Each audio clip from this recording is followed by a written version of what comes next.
You really think there's a seat for you?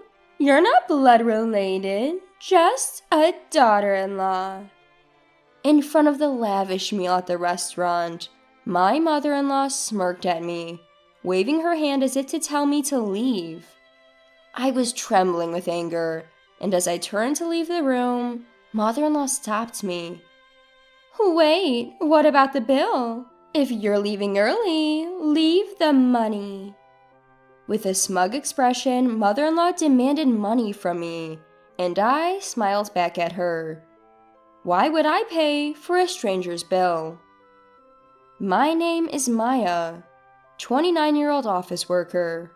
My husband Terrell is the same age as me, and we were living fairly happy days together. Except for one thing. That was the presence of my overbearing mother-in-law.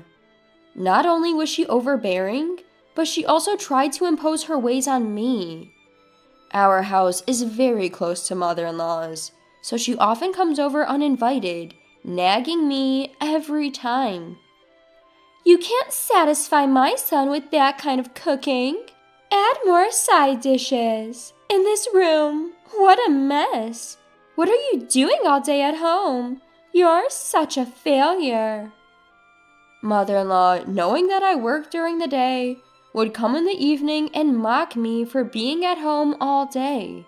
Also, since she adores her son, my husband, she doesn't act like this in front of him.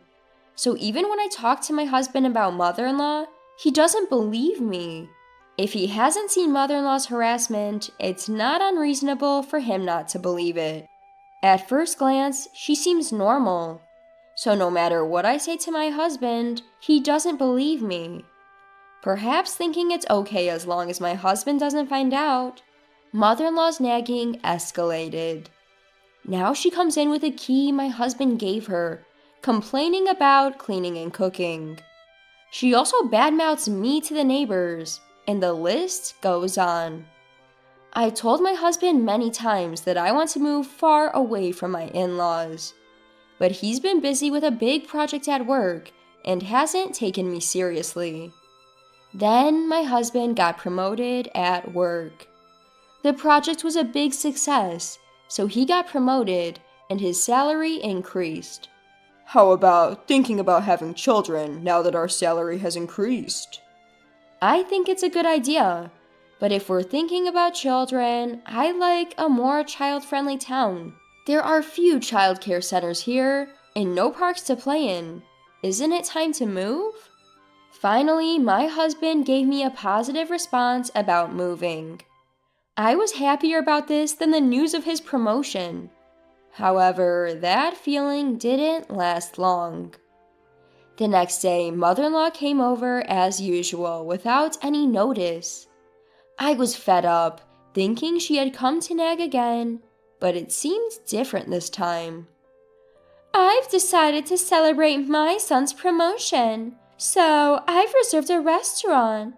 It's a very expensive place, but it's elegant, and the food is top-notch. Plus, the staff's attitude is wonderful, and it's a word-of-mouth reputation. That's nice. Good for you. You're as unfriendly as ever. Well, never mind. I want you to come to this restaurant too. Please come. I'll check my schedule, but it's probably impossible. Don't say that. We'll be waiting for you. Even though I answered that way, mother-in-law just smirked and left. Until now, she had been enjoying excluding me, but now she's inviting me and saying she'll wait. There must be something going on. When I asked my husband when he got home, he said he had already told mother-in-law that we would go together. She reserved that restaurant for us, and I'm looking forward to it. You feel the same way, don't you, Maya? Sorry, but I'm not looking forward to it. I don't know how much money it will cost at such an expensive place. I don't want to go. Just say I have urgent business and enjoy yourself. Why are you thinking so negatively? Besides, it's not just us going to the restaurant. My brothers are bringing their wives too. It would be bad if you didn't come with the whole family celebrating me. My husband, excited about going to a fancy restaurant for the first time, insisted that I should go even though I didn't want to. My words no longer reached my husband. If he believes mother-in-law more than me, I'll record mother-in-law's harassment with a voice recorder I bought online. She's probably planning to harass me at the celebration too. I'll record her voice and play it for my husband. If he still defends mother-in-law, I'll divorce him. With that decision, I felt a bit better. Still, the day to meet mother-in-law at the restaurant was depressing, and I kept sighing. I hardly knew my husband's brothers, having only met them at the wedding. And I had no memory of talking to their wives beyond greetings. When we arrived at the restaurant, the waiter led us to a large room. Mother-in-law, the eldest son and his wife, and the third son and his wife were already seated. The lavish food was already on the table, and there was only one empty seat. My husband then tilted his head in wonder. There aren't enough seats. Did the waiter make a mistake? I'll go ask. Everyone start eating.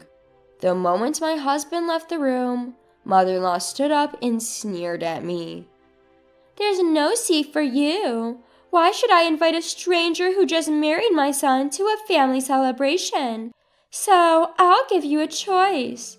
Show your sincerity and be accepted as family, or leave and never show your face to me again.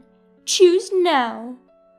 I'm leaving, I answered without hesitation, and mother-in-law was momentarily flustered. Did she think I would beg her to recognize me as family in this situation?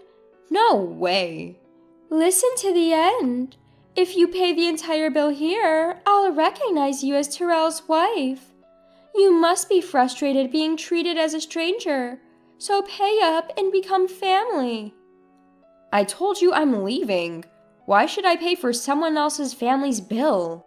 As I turned my back, mother-in-law slammed the table and shouted, Don't you get it?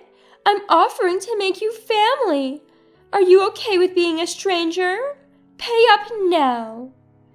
I'm fine being a stranger. Since I'm a stranger, I won't pay for your meal. Goodbye. Mother-in-law chased after me, but by the time she reached the entrance of the room from the farthest seat, I was already at the entrance of the restaurant. When I got home, thinking I'd email my husband, he came back within 10 minutes. The waiter said the reservation number wasn't wrong, and my mom was causing a scene. I heard the situation from my brother. I'm sorry for making you feel bad. You managed to come back quickly. She seems like she would make a fuss if you left. How could I eat with them after they made fun of my Maya? My husband quickly learned what had happened after I left and hurriedly followed me home. Furthermore, my declaration that I was fine being a stranger seemed to have awakened the eldest son's wife and third son's wife. They had thought that enduring harassment was something to be endured in silence, but seeing me talk back made them realize I can do it too. In their momentum, both left and their husbands, the eldest and third sons, hurriedly followed. I was expecting complaints from mother-in-law, and within 3 hours, the phone started ringing repeatedly. I ignored it, but it was so noisy that I blocked it, and then a call came from an unknown number. Hello? Sorry for calling so late. Is this Maya's mobile phone? The man on the phone identified himself as a police officer from the nearby police box. According to the police, after being left alone, mother-in-law ate what she could and apparently tried to have me pay the bill later. However, the restaurant already had a negative impression of mother-in-law after the commotion. They refused mother-in-law's request, thinking there was no chance I would come back to pay after leaving angrily. Mother-in-law then called me to come back and pay, but I ignored all her calls. The restaurant suggested she pay by card, but mother-in-law didn't have a credit card and hadn't prepared enough cash for everyone's meals. She tried to call other family members to cover the cost, but no one answered. Finally cornered, mother-in-law started yelling that it was all my fault, and she became furious. and caused a scene, breaking expensive vases and flower pots at the front, leading to the police being called. The called police calmed the raging mother-in-law, but she kept insisting she was not in the wrong. The restaurant not only unpaid, but also stuck with a troublesome customer, asked someone to take her home. Feeling guilty about ignoring a call from the police, we reluctantly returned to the restaurant. When we arrived, mother-in-law was being calmed down by the police. Mother-in-law, who had been crossing her arms, raised her eyes and screamed as soon as she saw me. "You good for nothing! This situation happened because you didn't pay the bill. It's natural to help your mother, isn't it? Pay up now!" I was utterly astonished that mother-in-law would say something almost threatening, even with the police right there. The police said that if no one took her home, they would either take her to her in-laws' house in a patrol car or arrest her for dining and dashing. Please take her away. Arrest her or whatever, just make her take responsibility. When I said this with a cold voice, mother-in-law's eyes widened in shock. "How can you say something so cold? I can't believe it. Just pay up. It's bad luck to have a family member arrested." I don't care. I'm not family, and I don't want to get close to someone who's talking crazy and causing a scene. As I tried to leave the restaurant and leave the rest of the police, my husband, who had been silent all along, glared at me. I understand that what was said and done to Maya was terrible, but is it something bad enough to be arrested for? You're missing the point. She's in trouble with the police because she dined and dashed and caused a scene at the restaurant. I have nothing to do with it. Or are you saying that I'm the one at fault for not paying for 6 people's meals even though I didn't eat? My husband fell silent, but he walked past me and headed toward the police and the restaurant staff. I knew what my husband was going to do just by that, so I called out to his back. If you're going to pay for her meal and compensate her, we're getting divorced. Think about that. My husband didn't respond to my words and silently took out his wallet. I sighed and left the restaurant. I walked the familiar road back home and began packing my essential belongings, preparing to leave. Just before the date changed, my husband finally returned. Mom's not getting arrested. It seems she was really in the wrong, but the restaurant said they'd forgive her if I compensated them and promised never to come back. I didn't have nearly enough money, so I had my brothers come and help. Ugh, I'm so tired. My husband rambled on about what happened after I left, looking exhausted. Perhaps annoyed by my lack of reaction, he came over to me with a sullen look. Hey, what's with these bags? I'm preparing to leave the house because we're getting divorced. I told you that if you defended her, we'd get divorced. You're not going to say you didn't hear me, are you? My husband looked down at me, packing in astonishment, but then he raised his eyes and began to yell. What's going on today? You've been acting strange all day. I get that Mom did something terrible, but why do we have to get divorced? I've told you I'm being harassed, and even when you see evidence and hear other people's testimony, you still choose your mother, who was almost arrested, over me. Is it strange that I want to divorce someone like that? I've had enough. My husband continued to say various things, but it all went in one ear and out the other. I prepared to leave the house and also made preparations for divorce. The next morning, I immediately went to get the divorce papers. When I signed and handed them to my husband, he made a big fuss about not wanting to divorce. But when I said I would involve a lawyer, he reluctantly signed and I submitted the papers right away. I was finally able to return to being a stranger. Afterward, my husband moved out of the house and went to live with his parents. Apparently, he had relied on me for most of the housework, so he couldn't do it himself. As a result, the house became a mess. He disliked the dirty house and canceled the apartment lease, deciding to return to his parents' home. Also, the eldest and third sons ended up with similar outcomes. On that day, when my husband called his brothers to help with the compensation, they each had a big fight with their wives. The wives said they didn't want to pay for something that was their own fault, but the brothers used their savings to help their mother without consulting them. Moreover, the brothers believed mother-in-law's words that they would be arrested because of their unreasonable wives. Their love cooled at the sight of them belittling me, and they were confronted with divorce on the spot. Both of them also returned to their parents' home, saying they didn't want to do housework. In the end, mother-in-law and the 3 childlike brothers returned to the in-laws' house. Thanks to that, they are being laughed at by the neighbors, saying, "All the brothers were abandoned by their wives."